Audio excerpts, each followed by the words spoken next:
Europe 1, la France bouge. La pépite. Adrien, vous êtes parmi nous ce soir parce que vous avez créé il y a 10 ans donc Archidvisor. On va rester dans cet univers de l'architecture. Vous-même, vous avez fait des études d'architecte. Tout à fait. Je suis architecte depuis 2011. Depuis 2011, avant l'école de commerce ou après? Non, après le lycée directement. Après le lycée, directement. Vous avez été diplômé de l'École nationale supérieure d'architecture de Versailles en 2011. Vous êtes allé en Argentine aussi. Oui, ça m'a emmené en Argentine.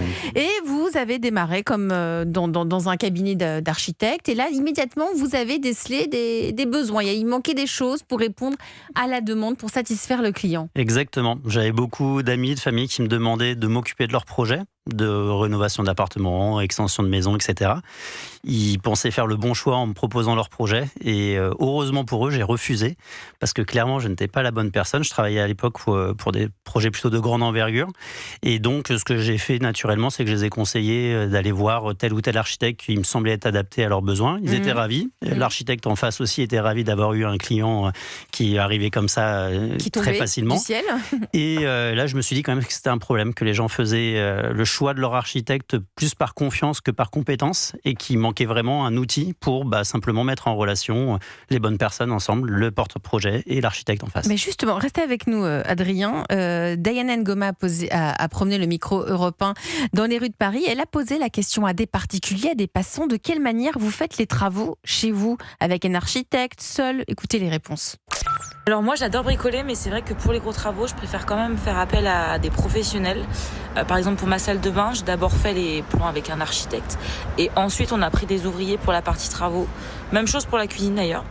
Par contre quand il s'agit de faire de la peinture ou monter des meubles, là je le fais plutôt seul parce que je trouve que c'est à la portée de tout le monde. Et puis ça évite surtout de payer un peu plus cher la rénovation et les travaux d'appartement.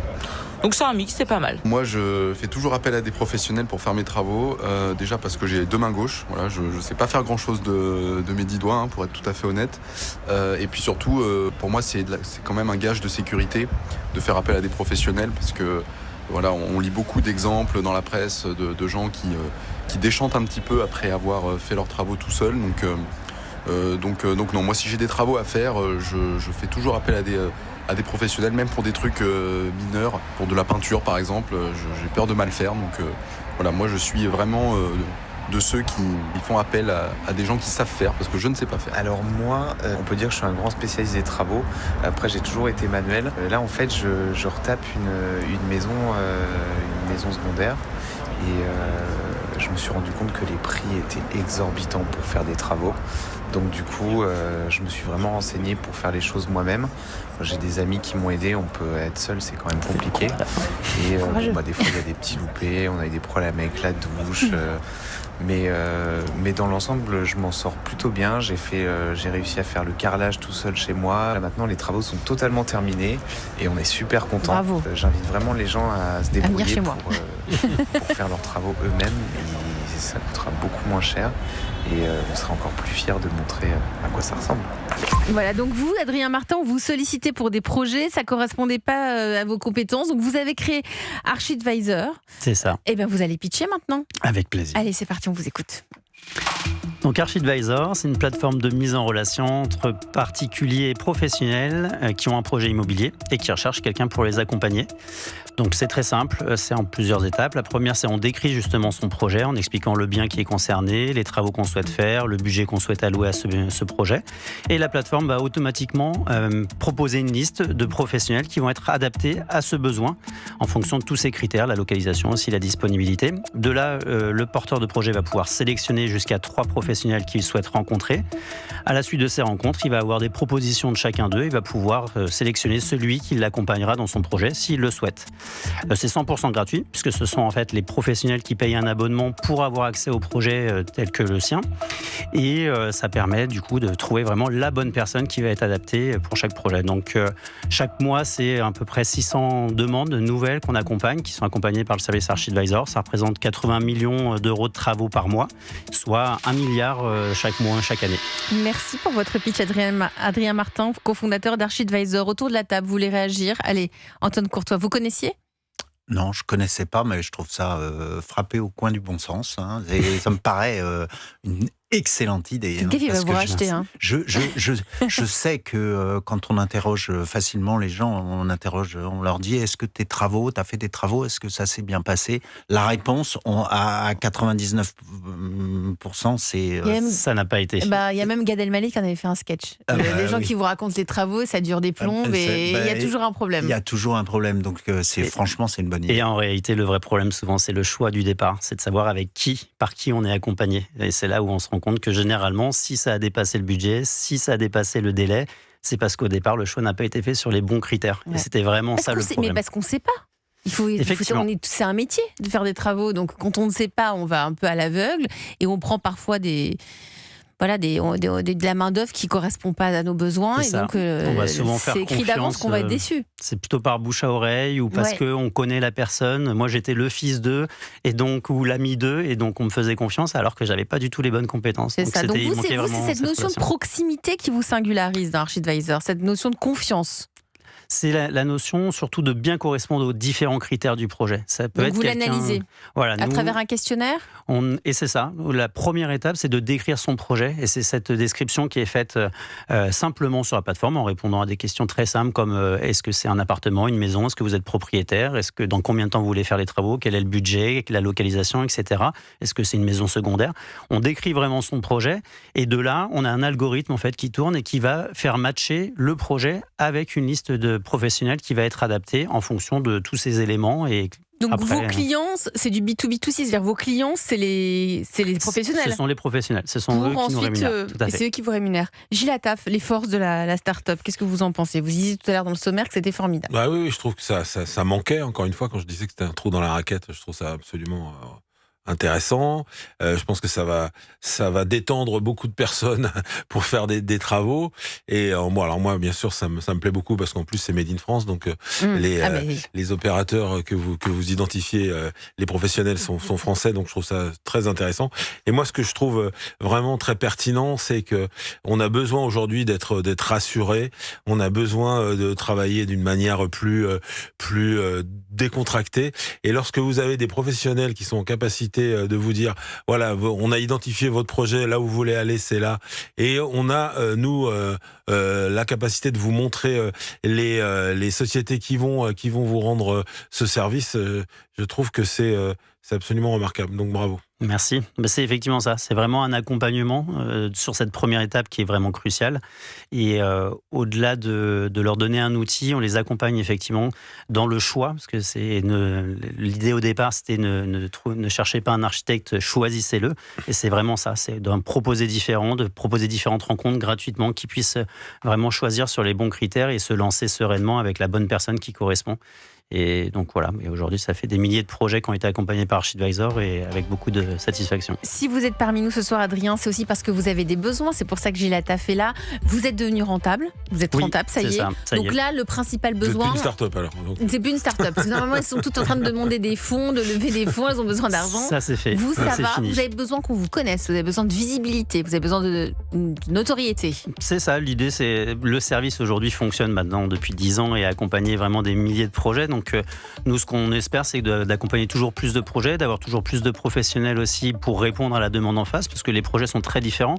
On va avoir des petites rénovations où ça va être plutôt des décorateurs ou architectes intérieurs qui vont faire ces travaux, comme après des projets je pense notamment à une ambassade à Paris qu'on a accompagnée pour un projet de plus de 10 millions d'euros. Laquelle ? L'ambassade de Thaïlande, où le projet est en cours. Gilles a étudié le dossier, il va vous aider. On va faire une petite pause d'abord et puis on va faire le quiz avec Antoine Courtois. Vous savez qu'on a un petit quiz dans La France Bouge. Vous avez un petit quiz qui est élaboré par César Dian et puis on va passer un petit coup de fil à Ivan. Il est créateur de contenu, il raconte des pépites de France d'un point de vue historique et architectural. Ça s'appelle Instant Archi. Europe 1, 21h, 22h, La France Bouge. Elisabeth Assayag. La vie de château, c'est du cristal à casser sur des violons russes pour voir s'échapper 1000 étoiles. Des yeux d'une fille belle comme Vénus. La vie de château, Art Mengo, bienvenue si vous nous rejoignez sur Europe 1. Ce soir, on parle de patrimoine historique, de château évidemment, mais aussi de très belles demeures de particuliers. On parle architecture avec le patron et le président et le fondateur des Ateliers de France. Les Ateliers de France, c'est une entreprise, c'est un groupe français.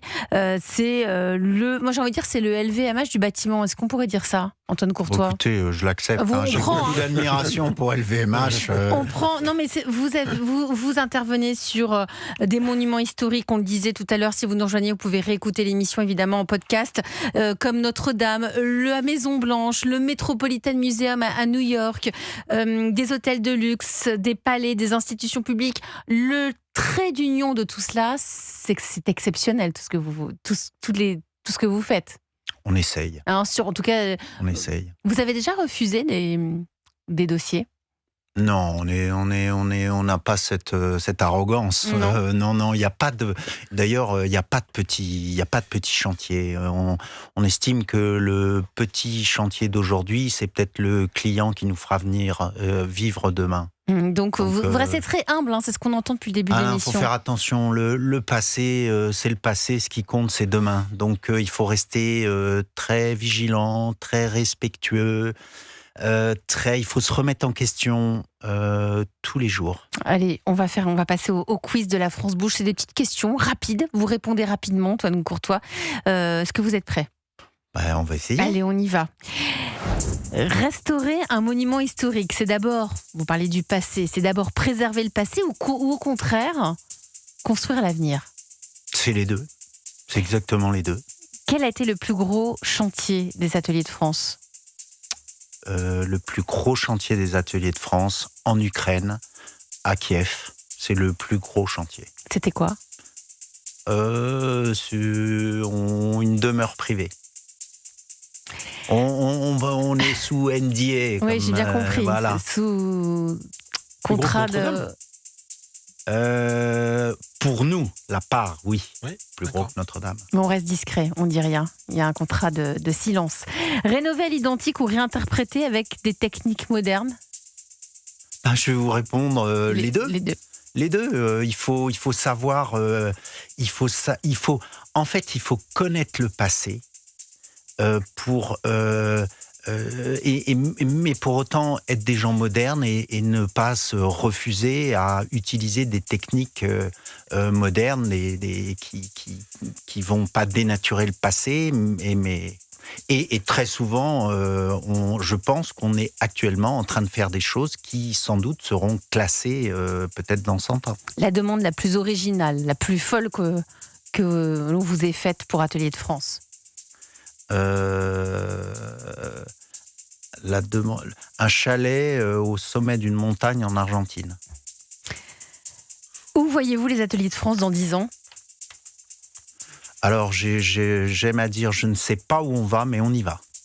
Merci Antoine Courtois, fondateur et président des Ateliers de France. Un quiz préparé avec beaucoup de sérieux par César Dian. Vous restez avec nous autour de la table de la France Bouge. Adrien Martin, vous êtes le cofondateur d'Archidvisor. C'est le moment des conseils de Gilles Attaf. Comment faire en sorte d'être plus visible, de mieux vous connaître? C'est parti. Europe 1. Le réseau La France Bouge. Gilles. Je trouve qu'il y a plein de sujets à traiter, mais j'ai l'impression que ça fonctionne déjà plutôt bien. Mais je trouve que déjà, Adrien, je pense que avec cette problématique de rénovation énergétique des bâtiments qu'on a en ce moment, je trouve que Adrien devrait être peut-être positionné comme étant un expert dans le média, peut-être pour la rénovation intelligente. Ah oui, qu'il intervienne, ou peut-être des publications. Je trouve que des petits articles. On a besoin d'incarnation, on a besoin que les sociétés soient incarnées, l'incarnez très bien d'ailleurs. Ah oui, Antoine Courtois. Et donc je trouve que là, il y a peut-être des sujets en communication à travailler, parce que je trouve que vous passez très bien et que ça pourrait être très très intéressant. Et ça vous permettrait de mettre en avant les success stories que vous avez, parce que vous avez déjà maintenant eu la chance de réaliser pas mal de projets. Donc il y a des success stories. Vous êtes présent sur les réseaux?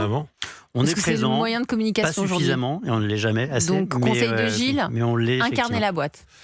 Oui, et puis le grand public aime bien, donc je pense qu'il y a aussi cette dimension grand public où on montre des success stories avec vraiment la réalité du terrain, donc ça c'est intéressant.